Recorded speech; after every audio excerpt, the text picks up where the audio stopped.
चलिए आज हम थोड़ा बेसिक सीखेंगे। इंग्लिश ग्रामर के अंदर जो हमारे हेल्पिंग वर्ब होते हैं एम, इज, आर, दो वर्ब होते हैं। एक हेल्पिंग वर्ब होता है, एक हेल्पिंग वर्ब होता है और एक एक्शन वर्ब होता है।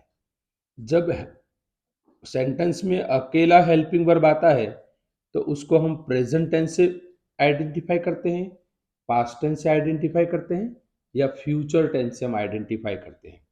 अब यहाँ पर मैंने हेल्पिंग वर्ब लिए एम, इज, आर। अब ये सेंटेंस है, इस सेंटेंस के अंदर सिर्फ हेल्पिंग वर्ब एम है, मतलब कि एक्शन वर्ब की एंट्री नहीं है, तो हम इसको सिर्फ प्रेजेंट टेंस कहेंगे।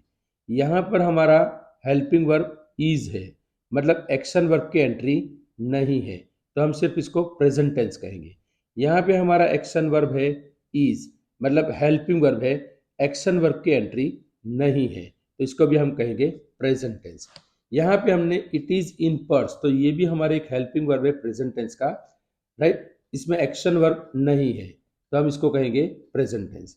यहाँ पर हमारा हेल्पिंग वर्ब है इज, एक्शन वर्ब की एंट्री नहीं है, तो हम इसको कहेंगे प्रेजेंट।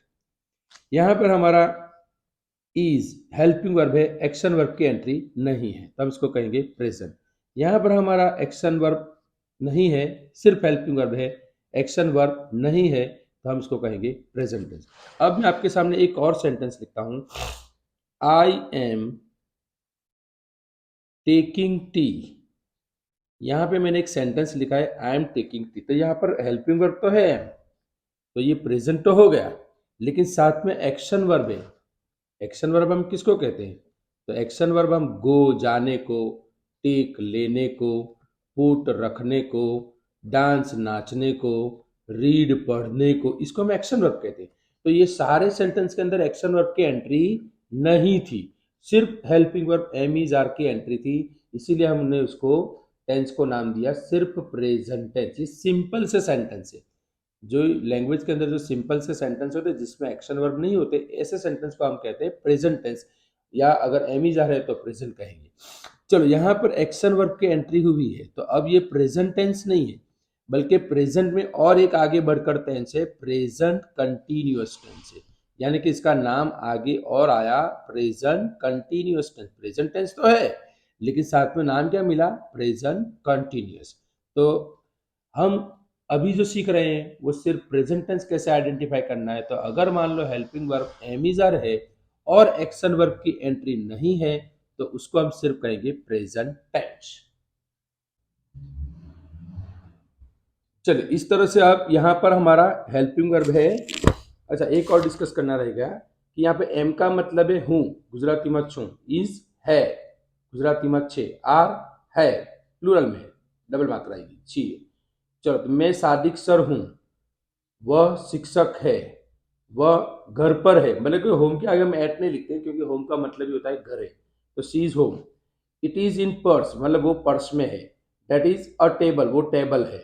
ही इज हियर, वो यहाँ पर है। There is a pen on the table, यानी मतलब टेबल पर पेन है। यहाँ देर का मतलब हम नहीं करते, देर का मैंने एक वीडियो बनाया उसमें देख लेना कि जब भी सब्जेक्ट में देर आता है तो उसका मीनिंग नहीं करते हैं, सिर्फ वो सेंटेंस में इनडिफाइनाइट सब्जेक्ट के हिसाब से यूज होता है। तो यहाँ पे हम इसका ट्रांसलेशन करके पेन टेबल पर है या टेबल पर पेन है। चलो, यहाँ पे इसका जो मैं चाह ले रहा हूँ ये अलग टेंस है, मतलब ये अलग हमारा सब्जेक्ट से थोड़ा हटके है, इसीलिए हमने इसको डिस्कस अभी नहीं कर रहे हैं। चलो, अब वर्स का मतलब होता है था, थी, हतो, हती। वर का मतलब थे, हता। ये प्लूरल है, ये सिंगुलर है, सिंगुलर प्लूरल। चलो, यहाँ पे हमने लिखा है, देखो यहाँ पर भी again helping verb was were, helping verb was were. देखो यहाँ पे सिर्फ वॉज है, मतलब एक्शन वर्ब की एंट्री, यहाँ पर एक्शन वर्ब की एंट्री नहीं है, तो ये इसको वॉज आया तो इसको हम नाम देंगे पास्ट टेंस। चलो, यहाँ पर भी हमारा सिर्फ वॉज है, मतलब एक्शन वर्ब की एंट्री नहीं है, तो यहाँ पे हम इसको नाम देंगे पास्ट टेंस। वर आया, एक्शन वर्ब नहीं है, तो इसको हम नाम देंगे पास्ट टेंस। चलो, वॉज आया, एक्शन वर्ब की एंट्री नहीं है, तो इसका नाम हो गया पास्ट टेंस। चलो, अगेन वॉज आया, एक्शन वर्ब की एंट्री नहीं है, तो वो हो गया पास्ट टेंस। अब मैं यहाँ पे एक सेंटेंस लिखता हूं, Sadiq sir was going to school. तो देखो यहाँ वॉज तो आया, मतलब ये पास्ट तो हो गया, लेकिन साथ में एक्शन वर्ब की भी एंट्री आई।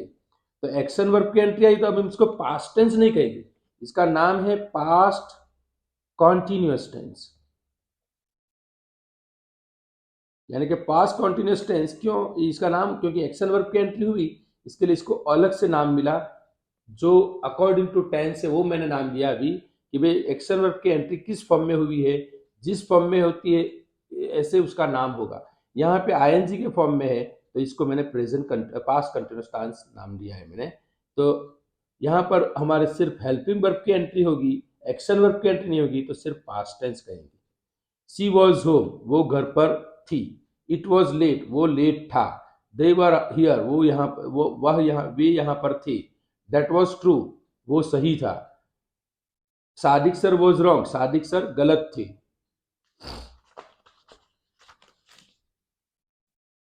चलो अब फ्यूचर टेंस। तो देखो हमारा जैसे प्रेजेंट टेंस होगा तो एम इज आर आएगा, पास्ट टेंस होगा तो वॉज वर आएगा। अब फ्यूचर टेंस को पहचानना हो तो अगर मान लो कि भाई शैल के साथ भी आया या विल के साथ भी आया, तो ये देखो बी एक है तो V1, लेकिन यहां पर हम शैल बी, विल बी, तो इसको हम फ्यूचर टेंस नाम देंगे। कि अगेन यहाँ पर भी एक्शन वर्ब की एंट्री नहीं है, एक्शन वर्ब की एंट्री नहीं। अगर मान लो कि भाई मैं आई शैल बी इन स्कूल, इसका मतलब देखो शैल बी का मतलब होता है होगा, होगी, होइस रहीस, यानी कि बी का मतलब होना। तो मैं ऐसा बोलूँ कि भाई विल का मतलब होता है, विल बी का मतलब होता है होइस रहीस गुजराती में। हिंदी में होगा होगा, होगी। मैं स्कूल पर होगा, वो स्कूल पर होगी, हम स्कूल पर रहेंगे। We shall be in school, तो I shell be in school इसका मतलब होता है कि मैं स्कूल पर रहूंगा, हूँ स्कूल पर होइस। ही विल बी वेल, वो अच्छा हो जाएगी, वो अच्छा हो जाएगा।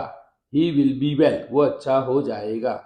She will be with you, वो तुम्हारे साथ होगी, होगी। There will be Sadiq sir, यानी कि यहाँ पे अगेन देर सब्जेक्ट में आया तो इसका मीनिंग नहीं करेंगे, सादिक सर होंगे, सादिक सर रहसे, सादिक सर रहसे। चलो तो यहाँ पर भी, यहाँ पर मतलब कि अगर मैं लिखता हूँ कि भाई I shall buy a new car, new car, तो देखो यहाँ पर मैंने शैल के साथ कौन यूज किया, एक्शन वर्ब यूज किया। तो अब इसका नाम है, फ्यूचर तो है लेकिन फ्यूचर में इसका अलग से नाम होगा, सिंपल फ्यूचर टेंस इसका नाम है। तो देखो यहाँ पे हमने सिर्फ फ्यूचर टेंस नहीं कहा, सिर्फ फ्यूचर टेंस नहीं कहा, साथ में हमने एक और शब्द जोड़ दिया, सिंपल फ्यूचर टेंस। क्यों इस सिंपल हमको जोड़ना पड़ा, क्योंकि वहां पर एक्शन वर्ब की एंट्री होती है। जब एक्शन वर्ब की एंट्री होती है तो हम फ्यूचर टेंस नहीं बोलते, पर्टिकुलर फ्यूचर में कौन सा है वो बोलते हैं। उम्मीद करता हूँ आपको समझ में आ गया।